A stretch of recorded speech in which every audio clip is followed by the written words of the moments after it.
ये है फाइका and she is struggling with her arts की degree. But if you guys want to know that how not to struggle with your arts degree, so do watch this video till the end.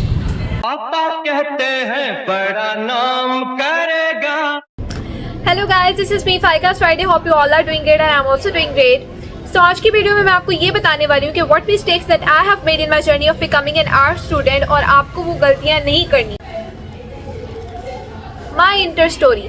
अब हर बच्चे की तरह जो भी नया नया college में जाता है उसके बड़े बड़े ख्वाब होते हैं कि भाई मैं इंजीनियर बनूंगा, डॉक्टर बनूंगा and my dream was to become an architect. मुझे बनना था एक आर्किटेक्ट, लेकिन उसकी अलिफ बे तक नहीं पता थी। मैंने इतनी भी सहमत नहीं की कि मैं जाकर रिसर्च कर लूँ कि आर्किटेक्ट में होता क्या है, उसका टेस्ट कैसा होता है, उसको क्लियर कैसे करना है। नो, हम तो भाई गुम हो गए थे अपने कॉलेज में और बस कॉलेज के टेस्ट दिए जा रहे हैं, उसके पेपर क्लियर किए जा रहे हैं, आगे की कोई फिक्र ही नहीं है।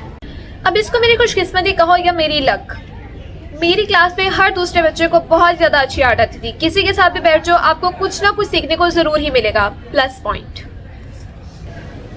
दूसरी बात, मुझे अपने कॉलेज से घर जाने तक 40 to 45 मिनट्स लगते थे। दैट मीन्स कि ये वाला टाइम मेरे पास होता था फ्री। बस में बैठकर कुछ भी बना लो, कुछ भी कर लो, कोई ट्यूटोरियल देख लो, ये सारा टाइम आपका है। बट यहीं से शुरू होती है मेरी पहली मिस्टेक, जब मैंने पेंसिल की जगह बॉल पॉइंट यूज़ करना शुरू किया। अब बस में मेरे पास टाइम तो फ्री होता था 40 to 45 मिनट्स, बट मेरे पास पेंसिल नहीं होती थी।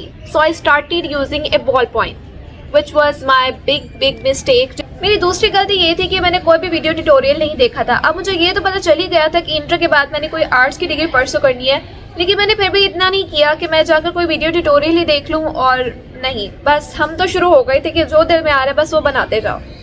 So you don't do this, right? Third and the biggest mistake was to draw on a lines diary. मतलब मैंने एक लाइनों वाली डायरी पर ड्राइंग करना शुरू कर दी, like on a random paper. मेरे पास कोई भी फारिग डायरी है, कोई भी फारिग पेपर है, कोई रजिस्टर का है, कोई बुक का लास्ट पेज है, मैंने उस पर ड्रॉ करना शुरू कर दिया। अब मैं पिछला वक्त सोचती हूँ ना कि जब मैंने इस तरह ड्रॉ करना शुरू किया था तो मुझे इतना अफसोस होता है, लाइक लिटरली कि मैंने क्या किया। My fourth mistake was to not doing the research. अब मुझे नहीं पता था कि आर्ट के लिए एक पोर्टफोलियो सबसे ज़्यादा ज़रूरी होता है। आप किसी भी डिग्री, आर्ट्स की डिग्री में चले जाओ, किसी भी यूनिवर्सिटी में चले जाओ, वो सबसे पहले आपका पोर्टफोलियो मांगते हैं और मेरे पास कुछ भी नहीं था। Now let's talk about the simple solution जिनको मुझे लगता है फॉलो करके आप एक अपना अच्छा पोर्टफोलियो बना सकते हैं और एक अच्छा आर्ट का स्टूडेंट बन सकते हैं। Let's talk about that. First thing first, start using these simple HP pencils. कोई भी पेंसिल चल जाएगी, but you have to use the pencil. और आप जितना ज़्यादा से ज़्यादा अपने काम को रेज करके दोबारा से सही करके बनाओगे, उतनी ही ज़्यादा आपकी इम्प्रूवमेंट आएगी। हमें बचपन से ना एक माइंडसेट बना दिया जाता है कि जितना ज़्यादा रेज करोगे उतना ज़्यादा गंदा हो जाएगा, पर आपको ये बात नहीं बताई जाती कि ये काम सिर्फ अप्लाई होता है आपके राइटिंग वाले काम में, कि वो वाला काम गंदा होगा। लेकिन जब आप ये वाला काम अप्लाई करते हो अपने ड्राइंग वाले काम में, तो आपका वो काम ज़्यादा अच्छा इंप्रूव होता है। So use your razor. जितना ज़्यादा रेज करोगे, जितना ज़्यादा चीज़ों को शार्प करोगे, उतना ही ज़्यादा अच्छा होगा। The second and the most important step जो मुझे लगता है एक आर्ट के स्टूडेंट के पास होना चाहिए, वो है ये sketch book. I have this sketch book A3।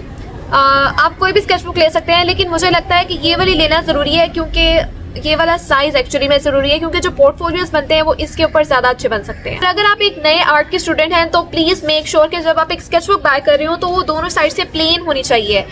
I have this sketch book जिसके ऊपर हल्के हल्के से ग्रेन्स हैं। अगर आप कोई पेंसिल यूज़ करेंगे इसके ऊपर तो आपको पता चलेगा एक टेक्सचर सा बन जाता है, लेकिन आपको लेनी है प्लेन, क्योंकि अगर आपने पहले कभी नहीं यूज़ की हुई तो आप प्लीज़ प्लेन ही लें, वरना आपको बहुत ज़्यादा इशू होगा आगे। क्योंकि एक टेक्सचर में और एक प्लेन में डिफरेंस क्या होगा, I think you can see this, it's a little bit texture right over here. मैं जितना मर्जी इसको शेड कर लूँ तो इसमें टेक्सचर फिर भी बन ही रहा है बिकॉज ऑफ द ग्रेन्स।